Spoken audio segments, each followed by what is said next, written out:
ప్రజాసేవనే పరమావధిగా, అనుభవాన్ని ఆయుధంగా, అధికారాన్ని బాధ్యతగా ఆంధ్రప్రదేశ్ ప్రగతికి బాటలు వేస్తున్న గౌరవ ముఖ్యమంత్రి శ్రీ నారా చంద్రబాబు నాయుడు గారికి, పల్లె నుంచి పార్లమెంటు వరకు, విద్యార్థి నాయకత్వం నుంచి ఉపరాష్ట్రపతి వరకు పోరాటంతో ప్రారంభమైన ప్రయాణం, ప్రజాసేవతో పరిపూర్ణమైన ప్రస్థానం,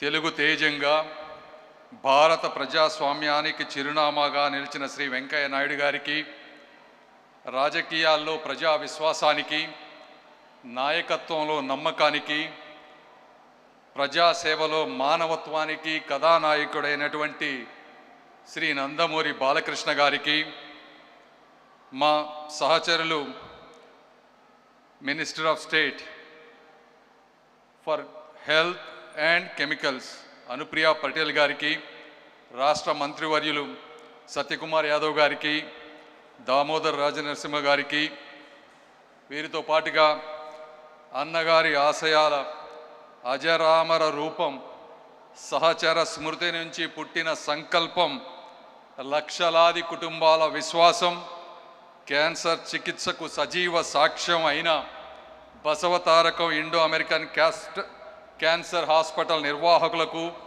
వైద్య నిపుణులకు, సేవాభావులైన సిబ్బందికి, దాతలకు మరియు ఇక్కడ సమావేశమైనటువంటి మహనీయులందరికీ కూడా హృదయపూర్వక నమస్కారాలు. గొప్ప ఆశయంతో ఎదుటివారి జీవితాల్లో వెలుగులు నింపాలి అనేటువంటి ఆలోచనతో ప్రారంభమైనటువంటి ఏ కార్యక్రమమైనా కూడా విజయాన్ని సాధిస్తుంది, చరిత్రలో నిలిచిపోతుంది. అందుకు మన ముందున్నటువంటి ఉదాహరణలు రెండు.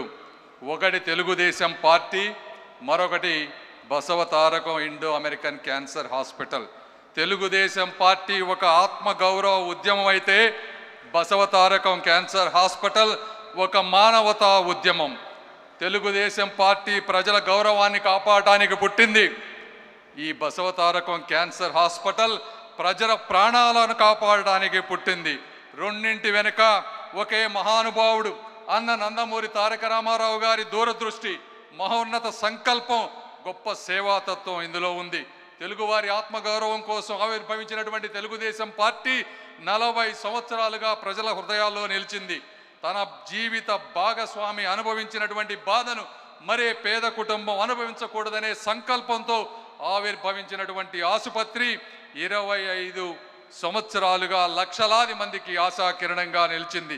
క్యాన్సర్తో బాధపడుతున్నటువంటి కుటుంబాలు ఎదుర్కొనే ఆర్థిక మానసిక కష్టాలను దూరం చేస్తూ పేద మధ్యతరగతి ప్రజలకు కూడా అత్యాధునిక ప్రపంచ స్థాయి క్యాన్సర్ చికిత్స పొందాలనే లక్ష్యంతో ఈ సంస్థను ఆ రోజు ఏర్పాటు చేశారు. ఈ సంస్థ గొప్పదనం ఏంటంటే, ఆ రోజు ప్రధానమంత్రిగా ఉన్నటువంటి అటల్ బిహారీ వాజ్పేయి గారు కేవలం ఈ ఒక్క హాస్పిటల్ ఓపెనింగ్కి మాత్రమే వచ్చారు అంటే అది ఆ రోజు అన్న నందమూరి తారక రామారావు గారి మీద కానీ, నారా చంద్రబాబు నాయుడు గారి మీద కానీ ఉన్నటువంటి ఒక గౌరవం, అభిమానం అని ఈ సందర్భంగా నేను తెలియజేసుకుంటా ఉన్నాను. అయితే ఆశయం ఒక్కటే ఉంటే కేవలం ప్రారంభం మాత్రమే అవుతుంది. అయితే ఆచరణ ఉంటే మాత్రమే అవి ముందుకు వెళుతుంది, తరతరాలకు ఆదర్శంగా నిలుస్తుంది. బసవతారకం వంటి ఆసుపత్రి, మహోన్నత సంస్థలు 25 సంవత్సరాల పాటు విజయవంతంగా ముందుకు సాగినా, ఈరోజు ఈ చుట్టుపక్కల ప్రాంతంలో హైటెక్ సిటీ అభివృద్ధి చెందిన, బయోటెక్నాలజీ రంగం వికసించిన, ISB IIIT వంటి సంస్థలు అంతర్జాతీయ స్థాయి గుర్తింపు పొందినా అవి యాదృచ్ఛికంగా జరిగినటువంటి విజయాలు కాదు, కాలం కల్పించినటువంటి అద్భుతాలు అంతకంటే కాదు. ఆలోచనలను ఆచరణంగా మలిచిన కార్యదీక్షకు, నిరంతర పర్యవేక్షకు, అంకిత భావానికి సజీవ సాక్ష్యాలు. ఆ సజీవ సాక్ష్యాలకు నాయకుడే తెలుగు జాతి ఎప్పటికీ నిలబడి ఉండే, రుణపడి ఉండే శ్రీ నారా చంద్రబాబు నాయుడు గారు. 100 పడకలతో ప్రారంభమైనటువంటి ఈ ఆసుపత్రి ఈరోజు 650 పడకలతో, 225 పడకల ఆరోగ్యశ్రీతో, 250 మందికి పైగా వైద్యుల సహకారంతో, దేశంలోనే మొట్టమొదటిసారిగా 12 మడకల బోన్ మ్యారో ట్రాన్స్ప్లాంట్తో, 3 లక్షల పైగా అవుట్ పేషెంట్లకు వైద్యం, 90,000 మందికి పైగా ఇన్ పేషెంట్ చికిత్సలు, టాటా రీసెర్చ్ సెంటర్ తర్వాత 8,000కు పైగా అత్యధిక సంవత్సరానికి శస్త్రచికిత్సలు అనేక రకాలుగా ముందుకు వెళ్తూ ఉన్నారు. పేద వర్గాలకి ఆరోగ్యశ్రీ, ఆయుష్మాన్ భారత్ పథకాల ద్వారా వేలాది మందికి ఈ రోజున ఉచిత వసతి భోజన సదుపాయాలతో జరుగుతూ ఉంది. కేవలం ట్రీట్మెంట్నే కాకుండా ఇందా చూపించినట్టుగా ఈరోజు స్క్రీనింగ్కి మొబైల్ యూనిట్స్ని పెట్టారు. అత్యాధునికమైనటువంటి యంత్రాలు, అంటే దాదాపు 6 లీనియర్ యాక్సలరేటర్, ఒక్కొక్క లీనియర్ యాక్సలరేటర్ 30 కోట్లు, 6 ఉన్నాయంటే అవే 180 కోట్లు. పెట్ స్కాన్, ఇలా అత్యాధునికమైనటువంటి యంత్రాలతో ఈరోజు చికిత్స నిర్వహిస్తూ ఉన్నారు. అదేవిధంగా ఎంతోమందిని తయారు చేస్తూ ఉన్నారు ఈ రోజున, పారామెడికల్ సిబ్బందిని కానీ నర్సింగ్ సిబ్బందిని కానీ. ఈ విధంగా క్యాన్సర్ అంటే ఈరోజు గుర్తుకు వచ్చేది బసవతారకం. ఎందుకంటే నేను కూడా గుంటూరు పార్లమెంట్ సభ్యుడిగా ఉన్నాను. నా నియోజకవర్గంలో ఎవరైనా సరే నన్ను అడిగే క్యాన్సర్ రిఫరల్ సెంటర్ బసవతారకం మాత్రమే. నేను మీ అందరికీ తెలియజేస్తా ఉన్నాను. ఈ సంస్థ నాట్ ఫర్ ప్రాఫిట్గా పనిచేస్తూ ఉంది. వచ్చిన ఆదాయం మొత్తం మళ్ళీ ఆసుపత్రి అభివృద్ధికి ఈ రోజున పెట్టుబడిగా పెడతా ఉన్నారు. బయట కార్పొరేట్ హాస్పిటల్తో పోలిస్తే 30 నుంచి 40% తక్కువ ధరకు ఈరోజు వస్తూ ఉన్నాయి. అదేవిధంగా ఈరోజు ఇక్కడ ప్రారంభమైనటువంటి ఆసుపత్రి గౌరవ ముఖ్యమంత్రి గారి ప్రోద్బలంతో ఈరోజు రేపు అమరావతిలో కూడా 21 ఎకరాలలో దాదాపు 700 కోట్ల రూపాయలతో 1000 పడకలతో మొదటి ఫేజ్ 500, తర్వాత 500 పడకలతో అమరావతిలో కూడా ఇటువంటి సంస్థ రాబోతా ఉంది. అయితే ఆఖరిగా ఆస్తులకు వారసులు చాలామంది ఉంటారు, కానీ ఆశయాలకు వారసులు కొందరే ఉంటారు. తల్లి రుణానుబంధాన్ని, తండ్రి సంకల్పాన్ని నిలబెట్టిన అరుదైన తనయుడు ఎవరైనా ఉన్నారంటే అది శ్రీ నందమూరి బాలకృష్ణ గారు. ఈ ఆసుపత్రి అభివృద్ధి కోసం నందమూరి బాలకృష్ణ గారు చేసినటువంటి కృషి విశేషమైనది. నేను రాజకీయాల్లోకి రాకముందు అమెరికాలో ఉన్నాను. వీరు విదేశాలకి తన సినీ సాంస్కృతిక కార్యక్రమాలకు వెళ్ళిన ప్రతిసారి ఆ ప్రయాణం వెనుక అభిమానులను కలవాలనే ఉద్దేశంతో పాటు బసవతారకం ఆసుపత్రికి మద్దతు సమీకరించాలనే తపన కూడా ప్రత్యక్షంగా చూసినటువంటి వ్యక్తిని నేను.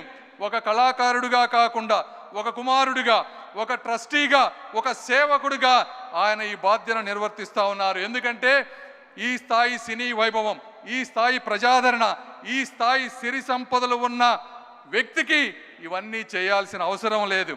అయితే తండ్రి నాటిన మహావృక్షానికి వారు ఈరోజు నీరు పోస్తూ ఉన్నారు. బాలకృష్ణ గారి అంకిత భావం, దాతల సహకారం, వైద్యుల సేవాభావంతో ఈ బసవతారకం హాస్పిటల్ మరింత ఉన్నత శిఖరాలకి తప్పకుండా అధిరోహిస్తుంది. ఇది ప్రేమకు అంకితమైనటువంటి ఒక పవిత్ర క్షేత్రం.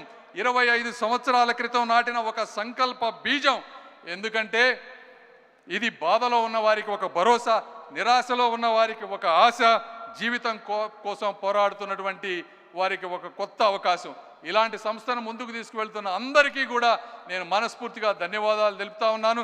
వీరే కాకుండా ప్రత్యక్షంగా పరోక్షంగా సహకరిస్తున్నటువంటి నారా బ్రహ్మణి గారు, మా సహచరులు భరత్ గారు, అదేవిధంగా రామ్మోహన్ నాయుడు గారు ఈరోజు రాలేకపోయారు.